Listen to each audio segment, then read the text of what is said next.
Hey man, it's me, Kevin Smith. Are you listening to the right podcast? Because you're supposed to be listening to Three Guys in a Flick. Are you listening to that right now? Then you're in the right place. Enjoy. Ladies and gentlemen, please take your seats. The show is about to begin. My name is Odd Thomas, though in this age when fame is the altar at which most people worship, I'm not sure why you would care. I'm not a celebrity. I'm not the child of a celebrity. I've never been married to, abused by, or provided a kidney to a celebrity.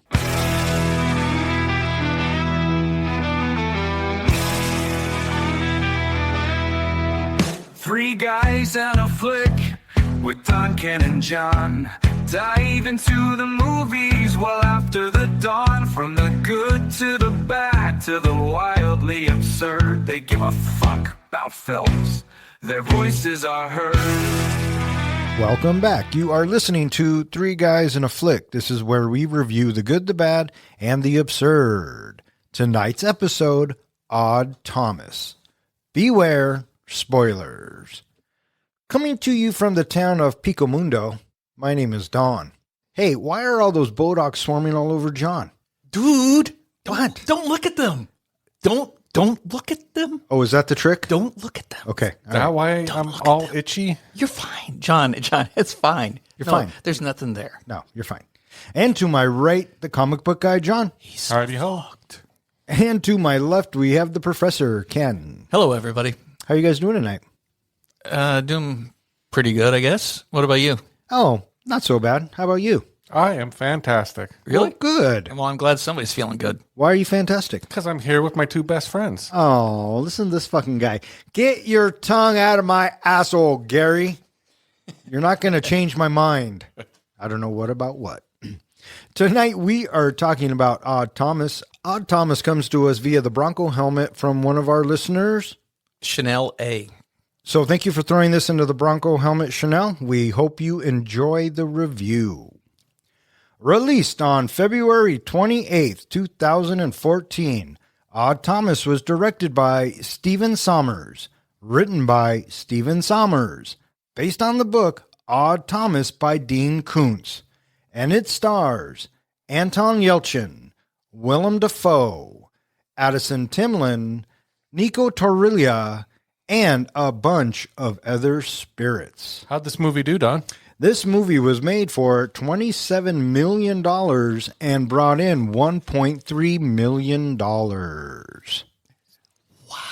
So this movie was considered a box office flop. You think? Really? But I don't blame it on the movie. I blame it on all the legal issues that this movie faced. Well, you can blame it on whatever you want. It's still a fucking flop. I think it would have done a lot better, but they got into a legal battle because the group that investors they went to for all the publicity and for Marketing. marketing and all that, just didn't provide the movie or money, so they ended up getting in legal battles with them. And so because of the long-standing legal battles, it went direct to video instead of in the theaters. Yeah, that'll fucking kick you in the balls. Sure did here. Yeah. Yeah, absolutely. otherwise, I think it would have been a success in the movie. I mean, it wouldn't have probably been the greatest movie out there, but I think it would have made back its money and more. $27 million? I think so. I don't know. Maybe. Yeah. This director, where do we know him from? Oh, I was actually surprised that this was directed by Stephen Sommers. The Mummy franchise. Yep. Van Helsing. Jungle Book. Yeah. Yeah, all movies I think I've enjoyed. I liked the first two Mummies. Yep. And Van Helsing was fun. I mean, you can't go wrong with Hugh Jackman. And you said you liked Jungle Book. That's the wrong Jungle Book. Is this the live action I one thought that he you did? said you liked this one. No, not this one. I like the Jon Favreau Jungle Book. This one has Jason Lee from Yes. Dragon. Yes. I got you. Another one that didn't do very well. He also did Catch Me If You Can. Yes, he did. Just not the Steven Spielberg Catch Me If You Can. Yeah. Good for him. I like that. Yeah. Had you guys seen this before? Never even heard of it. I think I've seen clips of it, but I don't think I've ever watched it all the way through. Really? I remember scrolling through Netflix and seeing the title or the cover art, and it had Anton Yelchin in it, and this is kind of after Star Trek and everything. So I never got around to seeing it, When I watched the trailer before we watched it, it was the first time I kind of found out what it was about. And so, yeah, I was a little intrigued. Yeah, I was also surprised to learn that this was a book series. There's a whole 7 books, I believe, and graphic novels, and this was Dean Koontz's best-selling book series he ever did. Yeah, that's what I heard. So if this movie had been successful, I wonder if we would have gotten the sequels to it. I don't think that might have some to do with it, but I think when Anton passed, they decided not to pick it up again. For me, I feel like with shows out there like Reacher and other things, this would have made a good series, like a streaming series versus being a movie. Oh, I can see that. And I mean, you never know, never say never. But this was a book series based on Dean Koontz. And since I don't read, I've never read the books. What about you guys? Did you know they were books or read them? Never heard of it. No. So I do read a little bit, but not stuff like this. Gotcha. I think I had heard of the book series, but this has actually piqued my interest, and I may actually go and check out the books. $20 says he doesn't. You want some of that action? No, I'm not betting on that at all. Listeners, write in. The line's $20. I've got an Audible account. Yeah. You still won't do it. By next week, I will have listened to one of the books. Oh, well, you heard it here first, folks. Way to throw down the gauntlet. Yeah, I like it. So don't you think that maybe we should think about getting into The Mummy a little bit? I would love to have us review The Mummy. Listeners, throw The Mummy in the Bronco helmet for the professor. But make sure it's The Mummy 3. Let's talk about this cast a little bit. Let's bring up, obviously, Anton, rest in peace. Unfortunately died under tragic circumstances. A bizarre accident. Yeah. That fucking sucks. Did you hear the whole situation? Well, he got hit by his car. Yeah, he basically parked his Jeep. He was on a hill, I guess, where he lives, went down to check something at the gate, and while he was at the gate, his car went into gear, rolled down, and unfortunately hit him. Yeah. Yeah, and I think he would have gone far. I think he is a good actor. I like him. Well, I will say this. He is very charismatic in this, and one of the bright spots. I did like him as Scotty Chekhov. I did like him as Chekhov in Star Trek. I really dug him in that. And gone too soon. Did you ever see Charlie Bartlett? No. He was good in that as well. So another Anton movie that you might consider watching. It comes out the year after this, and it's called Green Room, and it is quite the watch. And we have Sir Patrick Stewart in there, and he is the antagonist. And it is a really cool watch.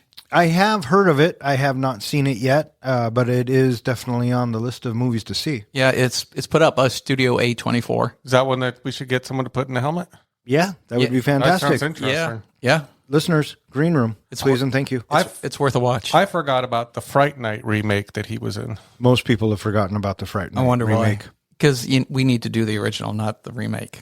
Well, come on. But no. I'm not disagreeing with that. What I'm saying is it's a remake. So it doesn't surprise me that people forgot about it. I forgot completely or didn't even know Willem Dafoe was in this movie. Oh my God. He was such a delight and such a pleasure when he popped up. Yeah. I didn't even know he was in this movie. Exactly. But I like him in almost anything. So yeah. And I thought he did a great job in this movie. Yeah. What else do you like Willem Dafoe for? Oh, geez. Spider-Man. Yeah. I do like the bad portrayal of the Mexican he plays in Once Upon a Time in Mexico. Platoon. Oh, yeah. Fantastic Mr. Fox that we reviewed. I mean, John Wick. John Wick. Yeah, absolutely. That's where I really like him in. Yeah. Did you guys know anybody else in this cast? No, and I tried looking them up, and I didn't think I recognized any movies that they were in. But I did think Addison Timlin was a delight. I liked her. Does she play Stormy Llewellyn? Stormy, yeah. Yeah, I liked her too. I thought she was just a fun character. So this movie was a huge kick in the crotch for me. Yeah, you had to have seen it coming, though. I didn't see it coming. I'm sorry, buddy. I figured it out pretty early on, but... Well, then that means you saw it coming. Well, I'm saying when it happened, I knew she was dead. Yeah, kind of. I saw it coming. I saw it coming before, but yeah. But no, that's just me. What did you think of Stormy? She was great because She's right there, right next to his side, just like Chief Porter is right there by, Odd's side. Yeah. And the familiarity and the camaraderie that all three of these characters share with each other, and the intimacy that we get throughout the story arc is just very, very entertaining and a delightful watch. Yeah. Yeah. I agree. All right. Should we get into trivia? It would be odd not to. I kind of set him up for that. It's going to be like that all night.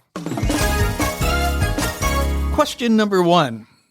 What is the name of the establishment where Odd works? That was the one thing I didn't write down. I thought about it too. Dawn. I don't know. Something diner. I don't know. Well, we see it on the screen twice. It's the Pico Mundo Grill. Pico Mundo Grill. Pico Monday Grill. We are off to a great start. Yes. Yes. Well, Question number 2. What does it say on Chief Porter's red grilling apron? John, I am top cop. No. Something like that. fuck, I don't know. My top cop. My top cop. I wanted really hard, and I had to concentrate really hard not to say my top cock. I almost wish you would have. Oh, wait. You just did. It's going to be my ringtone for when Ken calls me. Question number 3. What is the name of the bowling alley? Dawn. Ty. Answer? The Green Acres Bowling Alley. John. It is the Green Hills Bowling Alley? No, it is the Green Moon. Green Moon. Hey, we had green, right? Yeah. Yeah, We're we- 0 for 3. Shows how much you were into this movie. No, I watched this movie. I really did. Chanel, please don't take this as we absolutely hated the movie. We're going to get into it. I promise. It showed us the bowling alley name a couple of times. It Oh, sure yeah. did. No, you don't have to justify.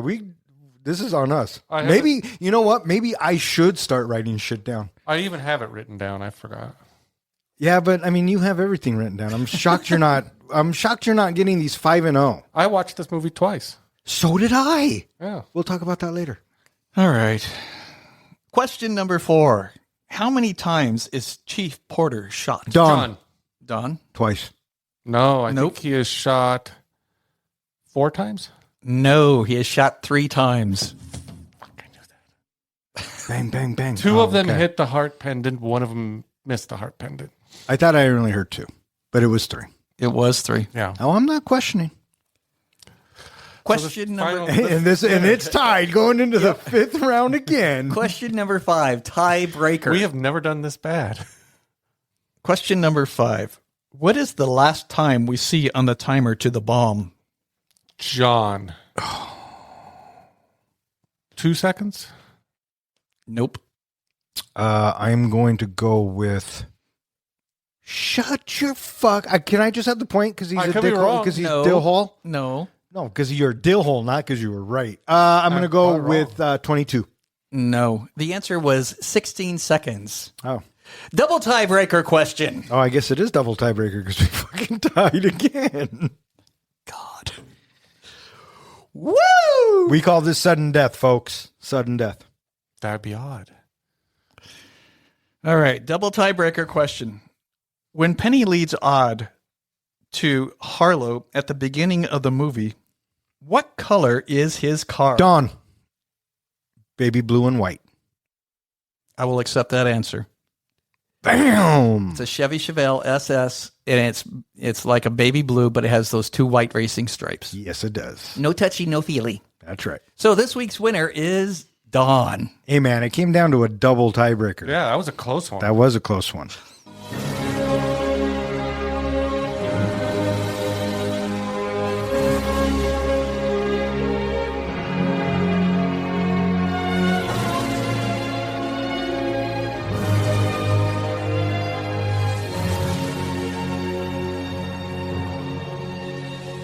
Odd Thomas is a psychic living in a quiet California town.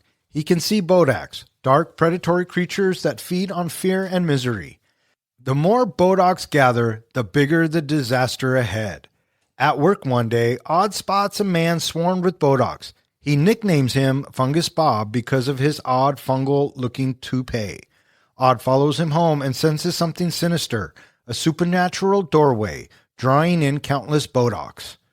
Convinced Bob is plotting mass violence, Odd reports his suspicions to Chief Porter, who assigns deputies to watch him. Meanwhile, Odd reconnects with his girlfriend Stormy Llewellyn. Their relationship is tender, but constantly shadowed by Odd's gift. When Fungus Bob appears at the church, Odd and Stormy narrowly escape as the sacristy is destroyed.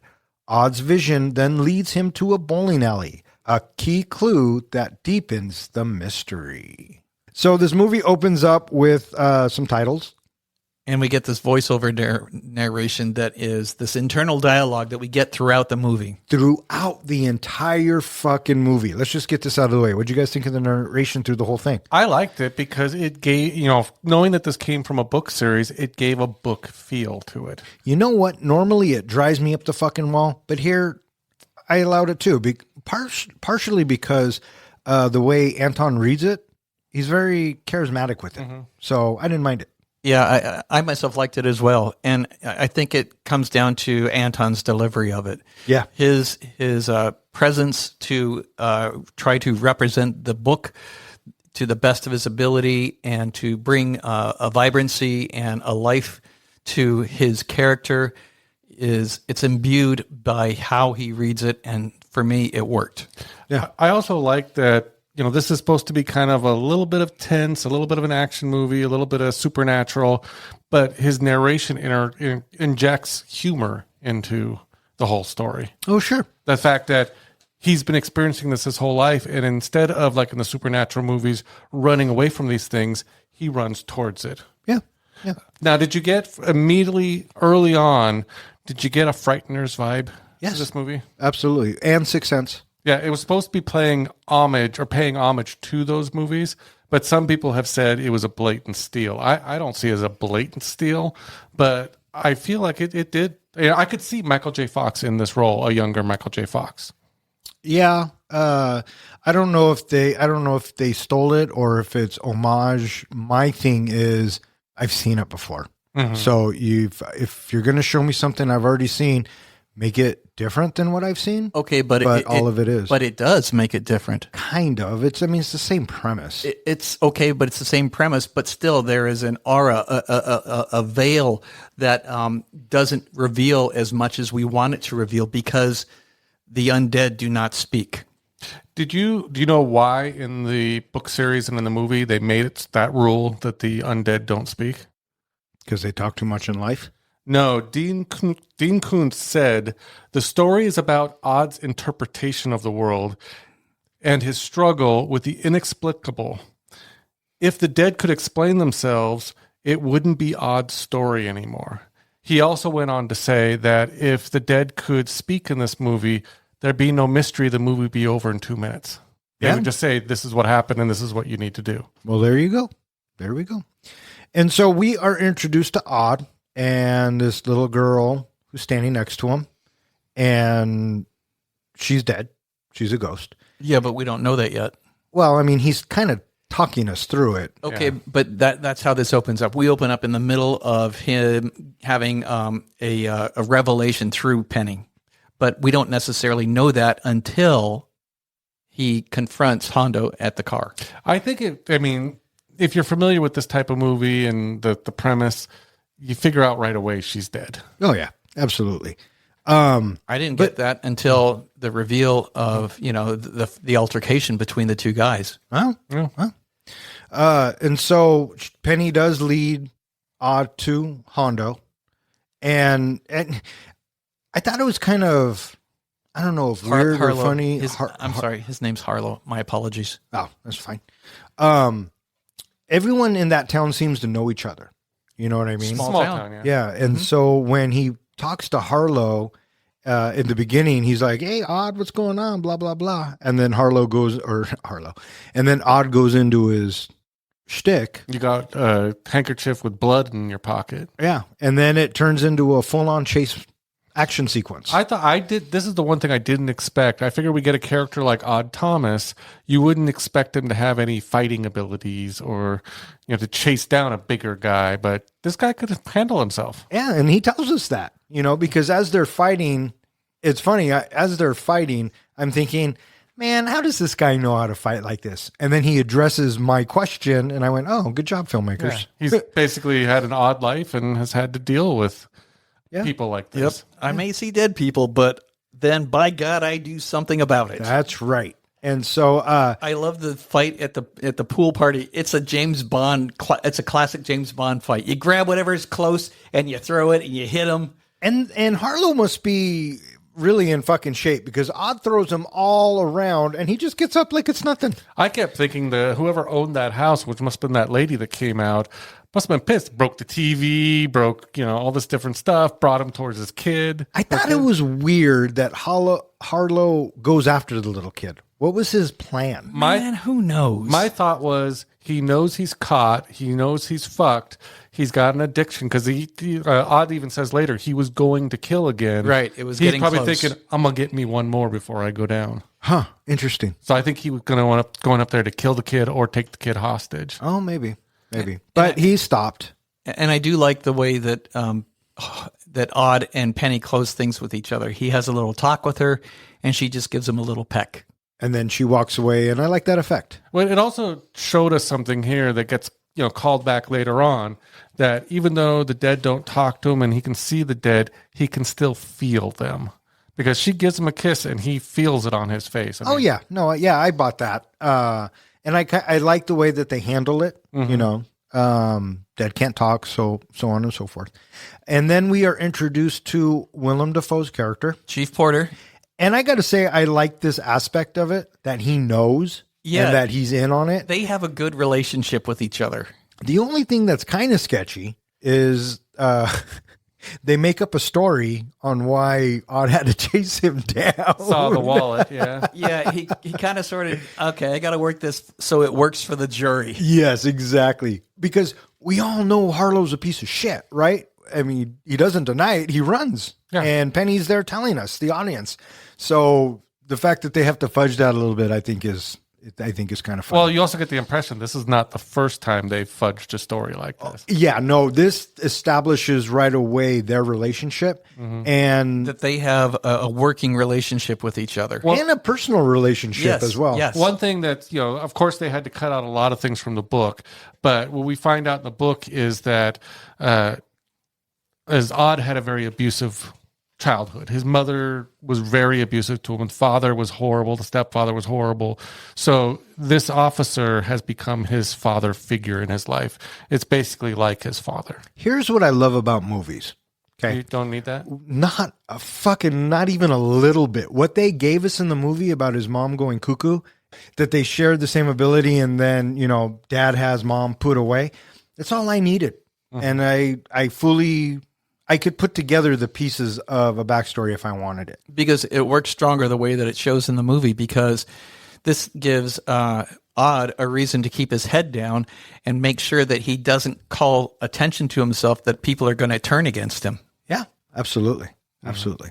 He doesn't want the whole town thinking he's, besides being odd, being cuckoo, completely cuckoo, and put him away like his mom. Yeah, absolutely. So he keeps it quiet. He tells the audience only a handful of people know, and we know that Chief Porter is one of them. Mm-hmm. And then we have Odd, where he gets some sort of this little internal dialogue going on, and he has these people that are like, they're bum rushing him. It's this group of faceless people, and they have these red and black jerseys on, the bowling shirts, and they are rushing him, and they are crowding him, and apparently, they're yelling, "Save us!" Yeah, and with this, we have Odd interpreting this. Okay, there is some heavy duty evil coming. Well, we also see as they're. Besides being faceless and all that, each one of them is being shot one at a time. So you're thinking, okay, so whatever this is that he's dreaming about, it's a mass shooting coming up because the way they're dropping like the way they are. Yeah, So it's the next morning, and we're at the Pico Mundo Grill, and I love this little bit watching him behind the grill and the two little girls that are just in complete adoration of him. It is a lot of fun. Yeah. And Did it make you hungry? Yeah, I totally wanted pancakes and a big fucking breakfast like that. Rectum, stretchum, and cardiac shingles. What was the first one? Rectum, which is scrambled eggs. Oh, I didn't hear rectum. Stretchum. No, he said rectum. Okay. That's what I thought he said. He did. He said wreck them. Rectum the as first in time- you wreck the egg. But the first time you said rectum. Oh, I said rectum. There you go. I guess we'll find out. I don't want rectum eggs, although that's not where they come from. Oh, jeez. And we are introduced to Stormy, his girlfriend. Oh, so briefly. And we are told right away that they are destined to be together forever. Yes, a fortune-telling machine told them this. Yes. Yes, they did. And then all too quickly, we are introduced to the bodach. A couple of them come swarming into the bar and into the grill. And we're given the rules, right? We're told that you can't look at them because if you look at them and acknowledge them, they will kill you. Yeah, because as long as they don't know that you can see them. Right. And I guess my question is, how do they not see Odd staring at them? I mean, he doesn't do a very good fucking job at it, No. dude. Not at all. He's supposedly looking through them, but it's revealed later that he realizes they know that he's looking Yeah. and that they're just throwing him off. Yeah. So, but this gave me Constantine vibes. Probably because they talk about how the bodachs are drawn to evil. You know what I mean? And then I thought they did a great job with the special effects here with those creatures. They didn't look like anything that I had seen, I think, before. The fact that they kind of had that spirit monster look, I thought it was a good job. they looked good.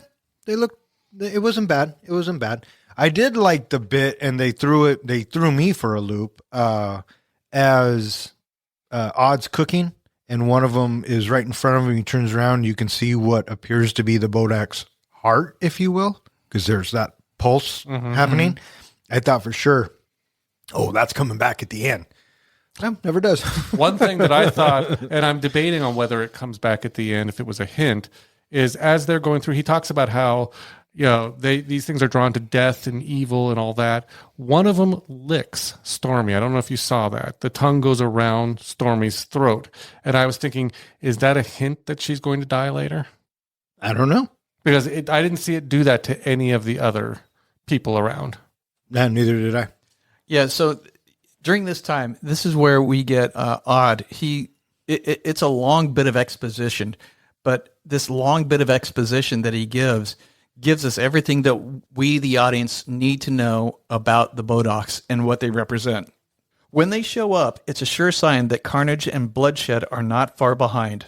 They don't cause it, they feed on it. The more bodachs that show up, the bigger the event, the bigger the feast. They're attracted to evil like bees to flowers. They know when death is coming and they want to watch. They don't show up for any ordinary death. They want extreme operatic violence and terror. This town is in serious trouble. He makes mention that he usually will go even months before seeing just one of them. Yeah, he mentions that Penny's death wasn't enough to bring a bodach, and then all of a sudden now we're fucking swarmed because the Fungus bodachs Bob. come in, and then Fungus Bob comes in. What do you think of Fungus Bob? I didn't get what was on his head. The description said it was a hairpiece, but I just thought he had a blonde patch. Yeah, like highlights or something. Yeah. He's called Fungus Bob really because I guess his skin looks like it has fungus on it. But I assume in the movie they refer to his head as looking like fungus. Yeah, I think so too.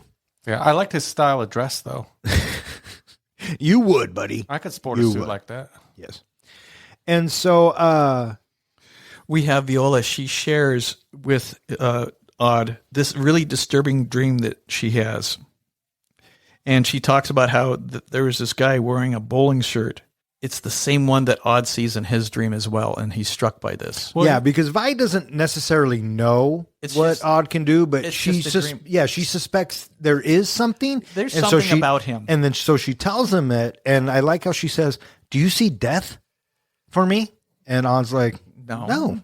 No. But he doesn't really like take her dreams seriously until she says, and I saw my own face. And something about that snapped in him that like that was a bad omen. Can you see your own face when you dream? I can't recall ever doing it, but I don't remember Me neither. my dreams. Really? Me neither. I'm kind of, when I dream, I'm a camera, right? I have overheads Of course you and wide mediums. You even direct in your dreams. Yeah, I probably fucking do. Oh, brother. And so she tells him, he says no, but he's got to follow Fungus Bob. Yeah, and he's got his Right. He wants to spiritual know what's up. magnetism or something. What's going on here? Yeah. Yeah. And that seems to be some sort of a gift that he has a knack for this. Yeah, he's got a magnetism or magnet that draws him to wherever these people are. I kind of had to chuckle a little bit because the way he explains it is like, yeah, I can just wander and 9 times out of 10, I'll find who I'm looking for. So, and he does. Which is, again, for me, this was foreshadowing. Was it drawing him to this guy, or was it drawing him to the mall because that's where it's going to happen? He gets drawn straight to the mall. Yeah, I mean, it could be. I took it as he was following the guy. What'd you think of the guy, the ghost that comes out with the missing arm, the comedy bit? Yeah, the guy at the tire store. I don't know why he's here, but he seems to want to be a comedian about stuff. Yeah, I think it just goes to show, Tom Jed. yeah, and that not all ghosts that Odd sees are murder victims. Yeah, he just sees any ghost. Yeah. I mean, throw it in there, whatever. And that's Arnold Vosloo He From looked very familiar. The Mummy. from The Mummy. That's Emotep, bitch. Yep. And so as they are at the mall, Odd goes to the ice cream shop, which Right. is where Stormy's the manager. In her cute little outfit. And they start talking, and he's like, I got to follow this guy. I got to find out what's going on. This is kind of thing where we got clued in that, because before they didn't say at the diner that she knew about his gifts, but this right here, I think clued in that when also when he said that she had named his like magnet thing. Well, I assume she knew. They kept her and Willem, just a dialogue. They would say, "Oh, he's odd, don't you know it?" Or there would be something. So I just assumed that she knew. Yeah, very quickly we get the impression that she's very much a part of his inner world. Yeah, absolutely. And so Odd follows, Fungus Bob, because he bought 2 gallons of ice cream for who knows why or what. and they go, and Odd follows him to his house. So Fungus Bob, he drops off his ice cream, and then he quickly leaves. And then Odd, he decides he's going to go inside and investigate. Did Fungus Bob drive a Porsche? It looked like it, yeah. I think so. Because one of the things they reveal later on, and I was trying to figure out how it all works together, is that his mother died under mysterious circumstances. I guess his name is Robert Robertson. Died under mysterious circumstances, and he came into a lot of money. So I'm guessing that they were trying to visualize that with him driving a Porsche. Sure. And I'm guessing also he was the one financing all of this murder spree. That is a very good, educated guess. Otherwise, my friend. why would those other two guys, or other 3 guys, bring someone like him in? Because they all had the same tattoo.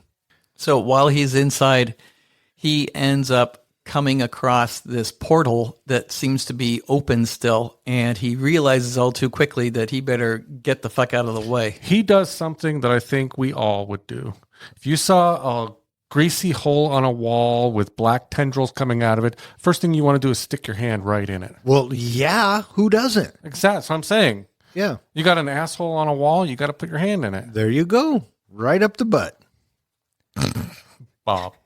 And then Odd has all of these powers, right? So when he goes into that room, it gets really cold and the lighting changes and it looks like a different world. Were all the birds frozen? I think so. Because I looked and it didn't look like any of them were moving. Yeah.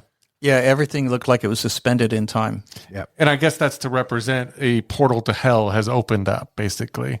Yeah. That's Yeah. kind of what I figured. Well, that's what he says. Yeah. And then he runs and hides behind the door. And the same logic, right? If you don't look at them or they don't see you looking at them, then you're okay. They'll leave you alone. But a Right. shit ton come out of that portal. Oh, yeah. Something big gonna fucking happen. Yeah. And then his phone rings, which scared the crap out of me. It scared the crap out of me too. It was a good jump scare. Yeah. And I kept thinking, who the fuck just heard that? Because someone comes home and he goes and looks through the files or whatever, and he figures out the date. Yeah. Because he then, finds the. and then as the dude comes home, the dogs start barking and he jumps up on the roof. And That was good. yeah, they purposely didn't show us the face, which I loved. But you notice they showed us the suit, which told us right away that's not Fungus Bob because that's not the same suit Fungus Bob was wearing. It didn't sound like Fungus Bob. Well, the other thing, too, is they show us an ashtray with 3 different types of cigarettes in them, Yeah, and he says he's got friends. which tells me, again, that was just a foreshadow of there's at least 2 to 3 other guys involved in this. It's not just Fungus Bob. Yeah, yep. And so he gets away, and he calls. He heads over to the chief's place where he's barbecuing. I thought this bit was funny. Did you recognize the blonde girl? No, who was that? I'm sure that I have seen her. Apparently, she was one of the models on Price is Right. Oh, so Otto's telling Porter about Fungus Bob, and Porter's like, "Okay, we'll run him through the system." Did you notice how Odd immediately took over the grill? Yep. And, what was reassuring about the relationship with each other is that Porter takes it at face value what Odd is talking about. Yeah. He even says, "You're asking me to tiptoe a very fine line here, buddy." One of the things I did appreciate in this part was Lizette, I think was her name. She obviously she flirts big time with Odd. And you notice it doesn't faze him. He doesn't even consider it because that's how much he's in love with Stormy. Yeah, they're destined to be together forever. Yeah. So it's just, he doesn't clue in and she kind of laughs about that. Yeah. And then after the barbecue, Well, it's date night, and so they head off to have their special little date, and they head over to the church. and I also like how Porter gets a date night as well, which keeps getting interrupted. That poor guy. Did you notice that they started that whole thing in the diner in the beginning where he says tonight's our date night? And so throughout the movie, it was like a running gag that kept going back that Odd's fucking up his date night. Yep. I thought that was funny. And so up on the bell tower, they are having a picnic. And they kind of sort of share their dreams a little bit with each other. Yeah, so a little bit more exposition. And Here comes Fungus Bob. and chase ensues, and they get trapped into the sacristy, and they come up with the logic that, if I open up this door and nothing is coming, then, this way is safe. Well, my initial thought is we've made it very clear Odd can handle himself. He's a good fighter. Why is he running away from Fungus Bob? Wouldn't you think that he would want to kick his ass? Stormy asks him the same question. Are you telling me that the two of us can't kick his ass? I forget what he says, but yeah, no. Stormy calls him out on it, because I was thinking that too. One fucking hit to Fungus Bob's jaw, I bet you drop him. Now, when they both do go out the door and we see the doorway that Fungus Bob is supposed to come in through, the walls start cracking and everything else happening, I assumed either at this point he's either got supernatural powers or this guy's already dead or something. He's like a poltergeist or something. I thought it was a little odd. How would he crack the wall on his own? Oh, I thought of it as evil, like the bodachs or something are coming up. Maybe. They got me on that twist. I'll say it now. They fucking got me. Yeah, I took it as well that we have this other presence that we don't understand or has been revealed to us yet. And it's not just Fungus Bob. Right. And so Odd calls Porter, and this is like the first time that he interrupts him, because I think Porter and his wife are trying to get busy. Well, they're doing, I think, whipped cream on a pie or something. No, that was the last one. Oh, okay. But the first one, he's on top of her. Yeah. He puts the pillow on her face because he just wants her to be quiet. Poor fucking guy. He's just trying to get some. Poor girl. Poor both of them. How about that? And Odd's like, well, if you move your ass and get down to the sacristy, you'll either find Fungus Bob wrecking it, or He's already trashed it. or it has already trashed it. So it turns out that it is completely trashed, but there's no fingerprints anywhere. So what the heck? There's nothing. No sign of Bob anywhere. Is this where then Odd and Stormy go to the bowling alley to check things out. Yep. And they walk in, It can't be this because their uniforms are green. but they changed them. They got new uniforms. Yeah. And these are the jerseys that we see in Odd's Dream premonition. thing. Yeah. Yep.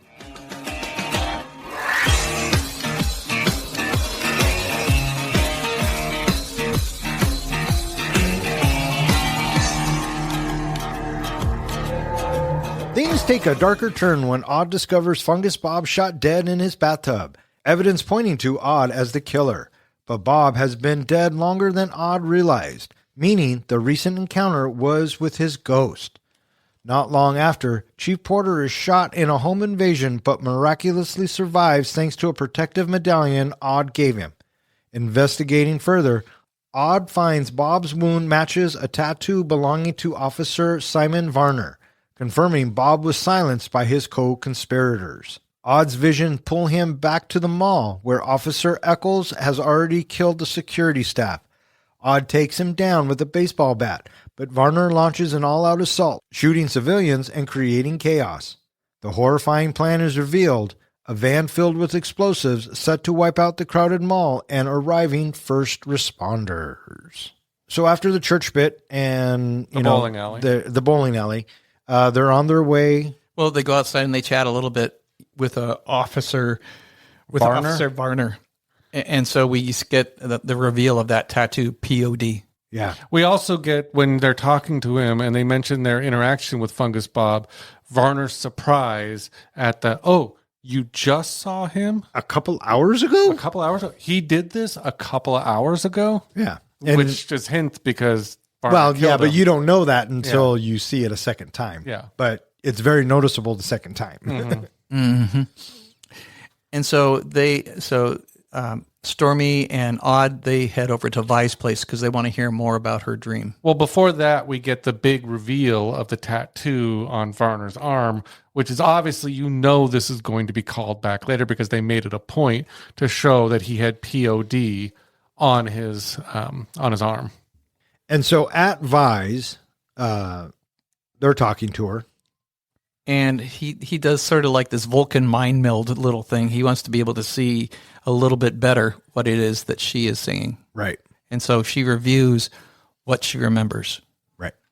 Which shows us like a Ferris wheel, a crowd cheering, a fountain, all these things that, of course, eventually you're going to find at the mall. Right. Right. It all comes back. And then Odd, he just feel a little better. Let's go upstairs and check on the girls. Freaking creepy. Yeah. Because there were bodachs all over there, wasn't there? Mm-hmm. Yes. The room was swarming.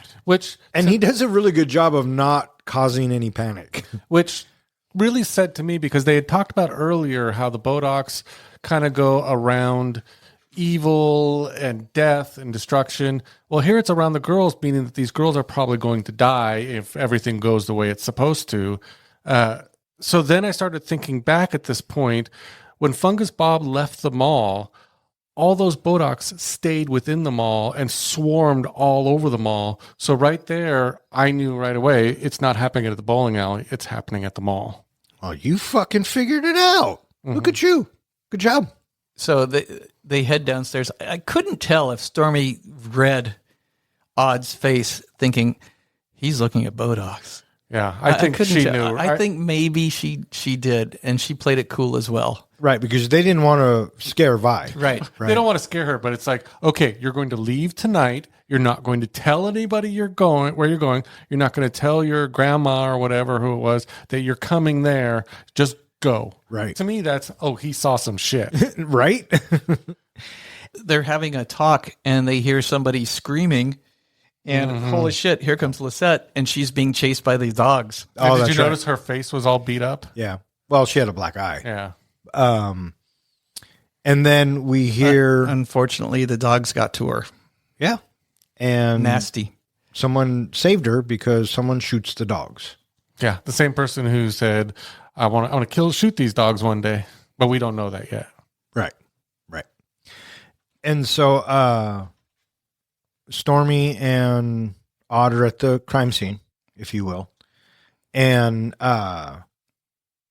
they're talking to Porter, and Porter's like, or Odd's like, these were Fungus Bob's dogs. Mm-hmm. I've seen these dogs before. And Porter's like, and Porter tells one of the cops, Veneer, The or blonde whatever. one? Was it Veneer? It was the last guy. Okay. He says, go to the bowling alley and stake it out. And Veneer's like, dude, I've just spent all day at this fucking guy's house and he didn't show up. And then I go to the bowling alley. Nothing. Nothing. Right? Yeah. And He like really quickly too tried to say, where were you? And tried to kind of pin it on him. yeah, I knew something was fishy with those two cops in the beginning because they're the only really two cops you get to meet, and they looked like villains. When they focused in on the tattoo, I knew something was up with the guy Oh yeah, because they made the point to do it. yeah, absolutely. And so Porter says, go home. Just go home. And so that's what they do. And on the way home, Stormy says, I'm hungry. And they go into the grill. And this is where we get Patton Oswalt's cameo. Mm-hmm. And he comes in and he gives Odd something. And I like how it was misinterpreted, right? Because it looks like a silver heart. Mm-hmm. Yeah. But it was supposed to be... Why is it so big? yeah.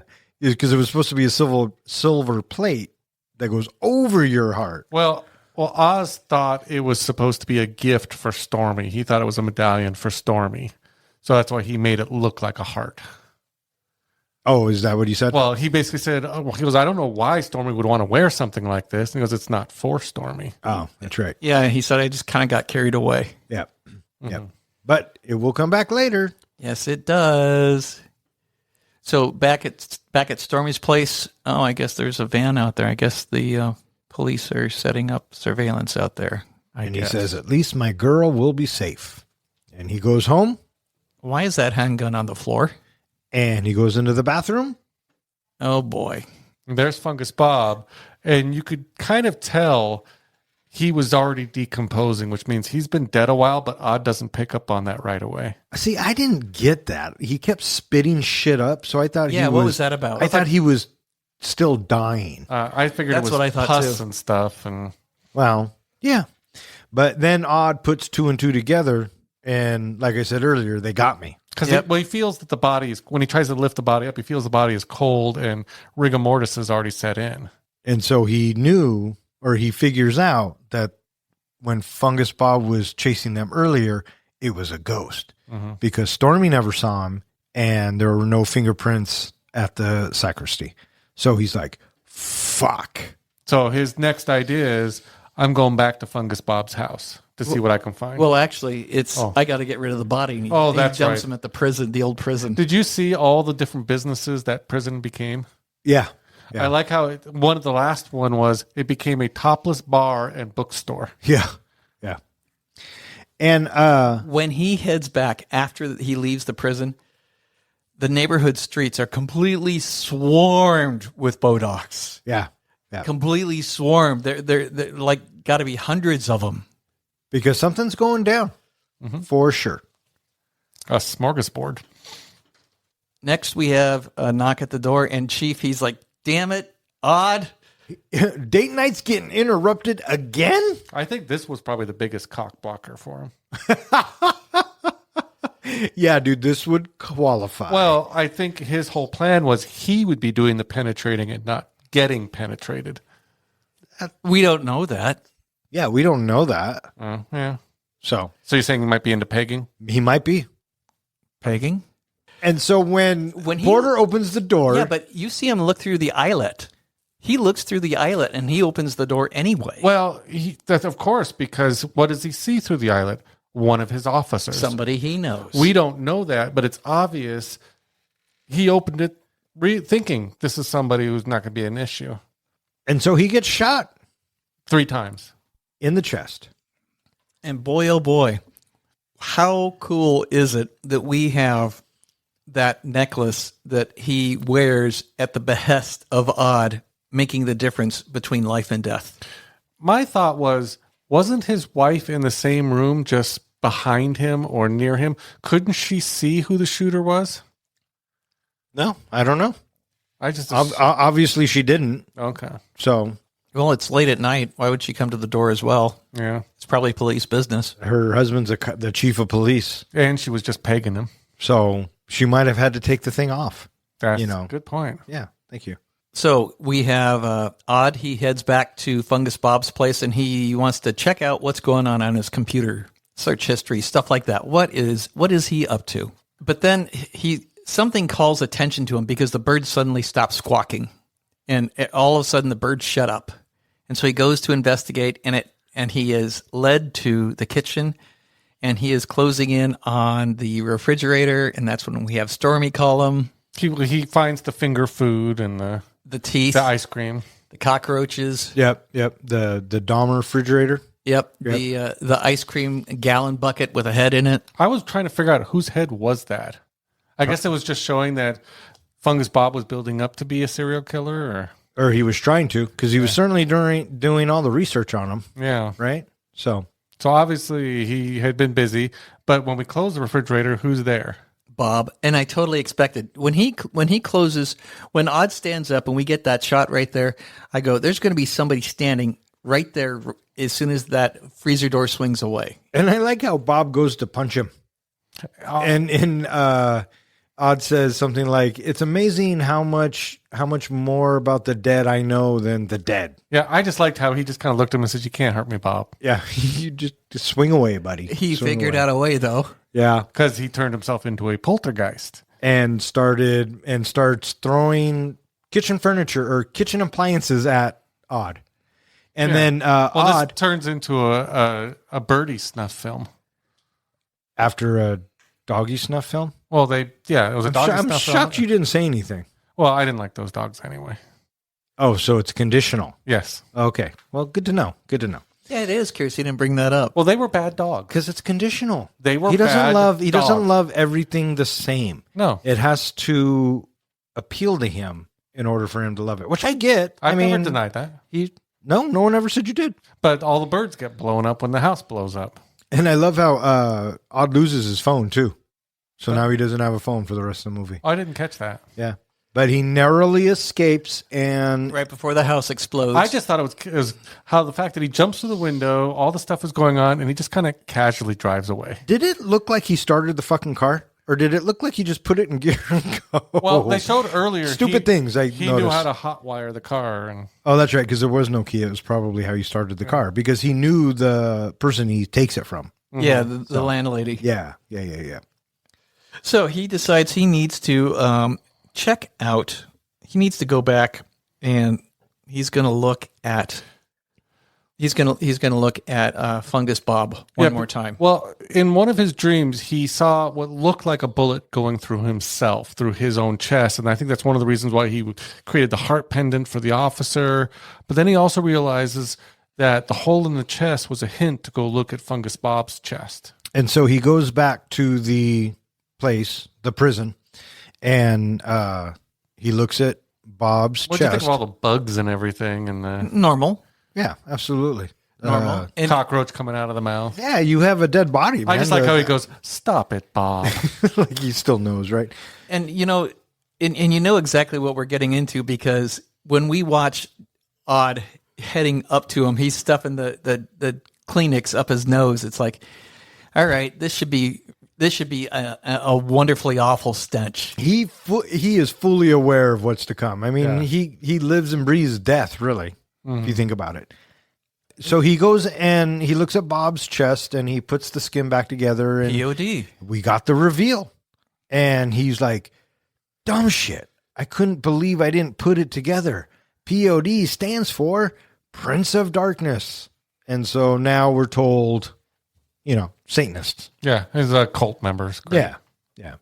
And then I'm thinking, is that really a apocalyptic?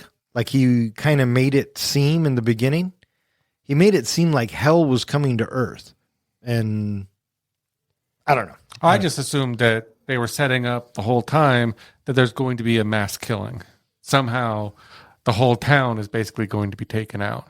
I took it as that it is going to be a large scale death, at least larger than what Odd has ever experienced, and it is going to be on a scale that he has no comprehension of. And it's not death in the thousands, but it's going to be death in the hundreds in this example, it appears. Okay. All right. So, turns out Fungus Bob, he doesn't have one buddy. Holy shit, because he gets to the mall and he gets into the control room, and after he smacks the guy with a baseball bat, killing him, oh shit, there's two of them. I did appreciate that a lot of times you have, the bad guys, they have to have a fight scene with each one. He just took out that guy quick. I loved it because he fucking knocks him out. It looks great. I don't know if he kills him, but he certainly rearranges his fucking jaw. Do you notice that? Yeah, but his eyes are open.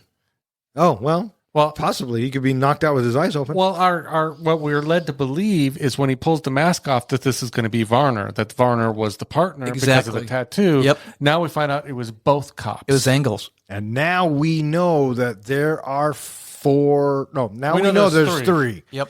Right now. And then he hears the crowd outside. We get a brief little montage that happens where we get a quick little backstory between Varner and Engels with each other and their angle of what they were doing up to this point. Right. Yeah, because this is the show that Odd's also kind of a detective in his own head, and he's piecing it all together. Oh, yeah. Yeah, absolutely. And Odd takes his gun. He's out in, he's out. 4 bullets. Yep. He goes out into the mall and he's looking, where are they? And then all of a sudden everything comes together. Holy shit. There's the bowling team crew. And Vi, what are you doing here? His dream or the premonition is coming to fruition. Yeah, and same with Vi's dream too, because then you see the Ferris wheel, you see the fountain, you see the crowd cheering on the TVs. Everything led up to this. And then you hear a gun. And then he's got a gun. He starts shooting and the bodachs show up. I thought it was interesting that first he shoots in the air. Why was he shooting in the air? Why wasn't he shooting at the crowd as they were running away? Was he just trying to corral them? Well, I don't know why madmen do what they do. Okay. And then it's revealed to us immediately afterwards. All of a sudden, all of the mall doors are sealed. They're all locked and nobody can get out through the doors. This was a hint to me that there had to be a fourth person because the shooter couldn't have also locked all the doors. So who was down in that control room locking all the doors? I don't know. So that's why I jumped to the conclusion right away. It's not going to be done with the shooter. And so as Odd is going toward the shooter, he's not doing very good shooting. He misses 3 right away. And then he gets swarmed by, or does he figures out that the bodachs have been manipulating him at this point, doesn't he? Yeah, because they weren't ever swarming the officers. They were never around the officers, which was purposely to throw Odd off of their trail. So they know that Odd can see them, but they're not going to kill him for whatever reason. Well, because he's going to die in the explosion with everyone else. Well, maybe. Who knows? But now we have the guy gets clipped, and now we have all the bodachs. Now they're swarming him and slowing him down, and then gets that clip back into the rifle. But holy shit, Odd gets close enough and bam, right to the head. And we think we got Varner. This is good, right? Well, not Varner, but Engels. Well, we think it's Varner until because Engels already got his jaw knocked off. Right. Yeah. So this is supposed to be Varner. Yeah. Correct. That's pulls right. the mask off, and it's the guy who shot the dog. It's the bald guy. And I'm thinking, another one? And well, we get another flashback to show that he now was the there's one 4. going into the house. Yep. And then right after the gunfire, where is she, Stormy? Where is she? And then you see her stand up. It's like, is she shot? Oh, wait, maybe that's just ice cream because she's got some blue up on the top by her name. So maybe that red that we see, maybe that's just more ice cream. I know. At first, when I saw that, I thought the way the patterns of the ice cream on looked like that's where you would like have blood wounds. But I thought, okay, well, maybe she lived. Maybe she's okay. You know what my first clue was? What? What did she do throughout this whole fucking movie? She was yapper. Yap. And if something like that happened, you don't think she would have yelled out to him? You don't think she would have made some sort of verbal I knew she was fucking dead. I just didn't. assumed it was the whole shock and awe of all of this. Plus, his job wasn't done because he sees Lisette as a ghost Lisette, saying, she shows up. follow me. Come on. Yeah, no, absolutely. And he does because he's like, my job isn't done. But I figured she was dead because she didn't say anything. Yeah. So, and it's confirmed later when they're making out. She didn't say anything. And so Odd follows Lucette, and they make it down to the parking garage. The loading dock. Yep. And Lucette runs up and touches the truck and then disappears. And so Odd knows, okay, I got to get this truck open. And so he tells the guy, they get a sander, A grinder, I think they called it. they get a tool. And Odd says he's an officer. Yeah, I Open like this that. damn thing. Because he looks like a cop, right? Yeah. And they open it up, and it's fucking wired to blow. It is loaded. And I like how we have Varner in the distance who looks like he's just leaving. He's walking up the parking lot thing. And then the bodach kind of alerts him or does something to make him turn around and see Odd. It almost looks like he possesses him. I thought that at first. That's what I thought too, because we watched the bodach go right into him. And he does the same thing with the dude driving the car that kills the dude who flipped the bodach off. Uh-huh. Yeah.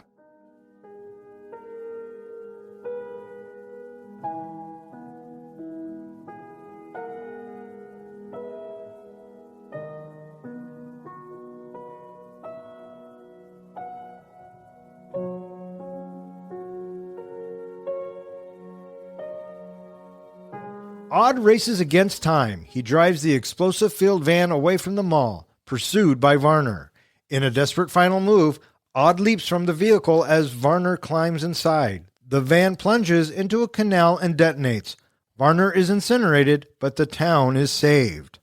Odd wakes in the hospital a hero. Seeking comfort, he goes to Stormy's apartment, only to learn the devastating truth.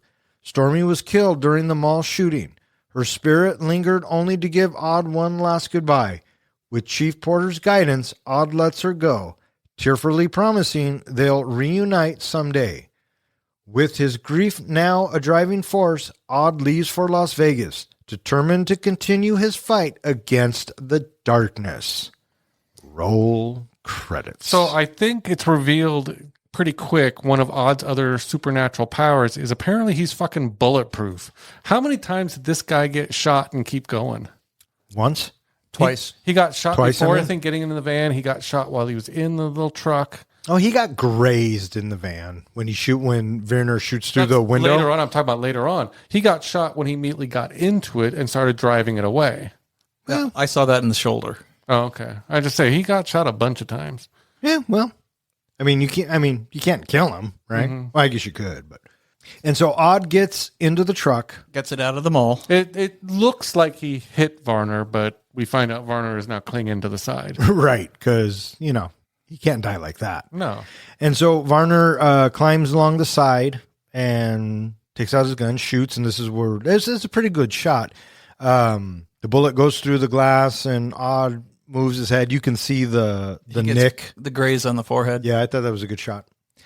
And he's kind of on his way out. He looks pale. He looks like he's been shot, and he's all fucked up. And Varner gets into the truck. Odd tumbles out. And naturally, the truck goes into a canal and explodes. I thought this was a cool effect. I did too. I thought it was pretty cool like with the the fire going around the canal. Going all down the canal. And that Yeah. shows you how big the explosion would have been inside of the mall. Yeah, absolutely. Yeah. I took that as well. There But yeah, were- it looked great. There were a couple bits in this movie that I could tell it was CGI, even the background, like when they're on the tower or when he walks into a house or something. It looked off. But this effect I thought was very well done. Mm-hmm. And then, of course, Odd just passes out in the desert and he even makes the comment of how cold the desert is. Yeah. Because, of course, he's going cold. Right. And then he wakes up in the hospital. With Stormy right next to him. And, we as the audience are supposed to think everything is hunky-dory. And we get a little montage. But she's not fucking talking. Well, the two things that are supposed to be the giveaway is one, she's not talking, and two, nobody ever acknowledges or looks at her. The third one is to Sixth show Sense. They show a breakfast scene where he's eating like a big bowl of something or other, and there's no food in front of her at all. Yeah, and there's also a scene where there's 2 wine glasses, and only one of them's full. Yeah. Yeah. But at this point, just for myself, I knew she was dead. I had a feeling something was going on here, and I kept thinking, oh, that would just be fucked up if they kill off the girl. Well, they did. Yeah, which again, I said was a kick in the crotch. Yeah, it really was. Did it make you teary-eyed at all? Did you kind of feel it? No, but I did feel bad. I think Anton does a good job selling it. But yeah. What got me was when Willem Dafoe and his wife and the other girl come in, and Willem Dafoe has that one tear come down his face when he says it's time to let go. You know, I didn't notice that tear until the second time I watched it. And that broke my heart. Oh, aren't you fucking Willem Dafoe sensitive, is Sally, I'm over just here? saying, he's just so good. I think he just portrayed that really well. What do you think, Professor? I really enjoyed the intervention that we get, because we see the chief come in. Wait a minute, why are they all wearing the same clothes? And it's time to let go. Holy shit, she's dead, son of a bitch. And then when you get the you got to let her go routine, it touched me, and I teared up.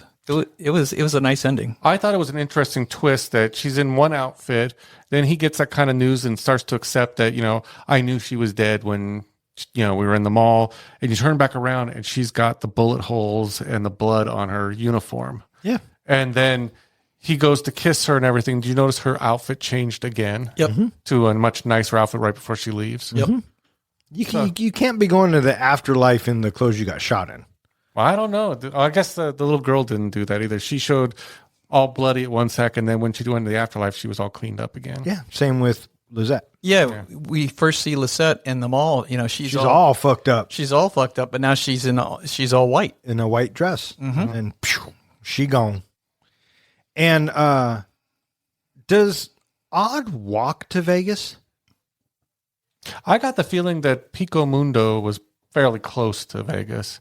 So I don't know if he walked or he drove or whatever, but... Not that it matters. I was just curious. I just took it that he ends up, I'm going to go to Vegas and do some more. Because him and Stormy were talking about going to Vegas.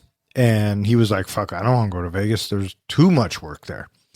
But he does. He ends up and he's overlooking the strip and overlooking Vegas. And he says, I'll see her again, just not yet. I got work to do.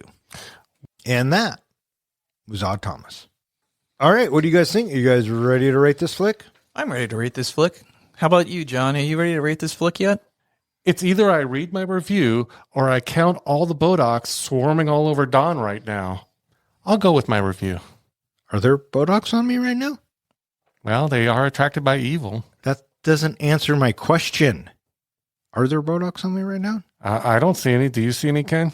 No, Don, you look great. You guys are starting to freak me the fuck out, guys. Get off me. Get off. What? What's it doing with its tongue? Hey, Professor, how do we do our ratings? We do our ratings on a scale of 1 to 5 fucks. 5 fucks is a movie that we think is cinematic gold. 1 fuck movie is where you get done watching it and you're thinking to yourself, I'm never watching that again. And what's a 0? A 0 fuck movie is where you get done watching it, you turn to your buddy and you're like, oh, for shit's sake, what the hell? Why would you make me watch this? I want 1 hour and 37 minutes of my life back. Or in other words, we just don't give a fuck. All right, Professor, you pulled this out of the helmet. You get to go first. I'll give you something to pull. Oh, my God, I fucking hope so. Odd Thomas is a movie that I've never heard of before. Just reached into the Bronco helmet and out it came, and here it is. And so it's like, okay. And so with that, Anton Yelchin, okay, all right. Willem Dafoe, all right, yeah. And I got to say that the presence of the chemistry that we get in the writing of our 3 main characters of Odd, Stormy, and Porter it makes the movie easy to watch, and I really enjoyed the established relationship that we are put right in the middle of. and it just moves the story right along for us. And it was fun to have the internal dialogue of Odd because it kept us abreast of whatever it was that he happened to be thinking about. This makes it a fun watch for me. And, you know, the movie has tense moments, but for the most part, I thought that it was relatively easy to watch. And I don't think I would mind watching it again anytime soon. So I'm giving it a solid 3.25 fucks. 3.25 fucks from the professor. I'll go next. Okay, buddy. But before I do you want to predict my You're going to give Odd Thomas 3 fucks. final answer? Final answer. One of the things I really enjoyed about Odd Thomas was the whole thing feels like it stepped right out of the book series, especially with the narration. It really has that book feel. The special effects were solid, and Anton Yelchin did a great job bringing Odd to life. He actually felt odd. I found myself caring about him and Stormy, which made the ending hit like a kick to the crotch. Some parts dragged for me, but the action scenes more than made up for it. And honestly, this movie sparked my interest in checking out the books. Anton will be missed. He had so much potential. And too bad this flopped. These days, I feel like this would really make a great streaming series like Reacher on TV. It was a fun watch, maybe rewatchable 1 or 2 more times just to look for the clues, but after that, you're probably going to be done with it. It's for those reasons I'm giving Odd Thomas 3 out of 5 fucks. Damn, fucking nailed it. Nice.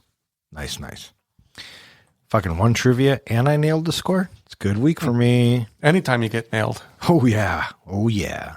Let the nailing begin. Oh, I guess it's my turn, isn't it? You go next. Okay, thanks, buddy. The 3 stars of it, Porter, Odd, and Stormy, I thought were great. They had great chemistry together. For me, it was predictable. The story has been done a number of times in different ways. For an hour and 37 minutes, for me, it felt long. So that could just be in the pacing or just that trying to hold my attention. The special effects were okay. I liked the bodachs. I thought they were a good interpretation of demons or whatever they were supposed to be. Like you said, John, we hadn't really seen anything like that before, or haven't seen anything like that before. Overall, it's a fine movie, and I'm glad that I watched it. I don't know if I would ever watch it again if I feel in the mood for something like that movie. I think The Frighteners or The Sixth Sense are a better go-to, but that's just my own stupid opinion. And so it's for those reasons I'm giving Odd Thomas 2.75 fucks. With 3.25 fucks from the professor, 3 fucks from the comic book guy, and 2.75 fucks from me, that gives Odd Thomas an average of 3 solid fucks, which now puts it in the 25th spot with Flash Gordon, Talk to Me, The Untouchables, The Wolf of Wall Street, Love Actually, and The Running Man. It is slightly better than Willow and The Never-Ending Story. And it is slightly worse than Catch Me If You Can, Best in Show, Far and Away, and Bloodsport. All right, so between this and Talk to Me, because it's rated the same as Talk to Me, which one do you watch first? Talk to Me. John? He doesn't remember what Talk to Me was about. No, I think I would probably watch Talk to Me. All right, that is going to wrap it up for this episode of Three Guys in a Flick. If you would like to know which movie we're going to be reviewing next, please check out the website. Speaking of which, John, where can they find us? 3guysinaflick.com, where we post the show notes. You can listen to all of our podcasts, and there's a web form on there that you can submit a movie you would like to go into the Bronco helmet. You can also find us at all of social media, where on Tuesdays, I've started posting the movie that we will be releasing that following Thursday. You can also find us at every place that hosts podcasts. In fact, while you're listening to us, go ahead and give us a like, definitely subscribe, and in the comments, if you'd like, post a movie you want us to review. All right. I just want to thank Chanel A for throwing this into the Bronco helmet. We had a lot of fun watching and reviewing it. We hope you have a lot of fun listening to it. I also want to thank Fallen960320 for his comment on our John Wick podcast. He says, "Hello, guys. Thank you for the great show you guys put on. I have only been recently listening to you guys and was hooked on the first episode.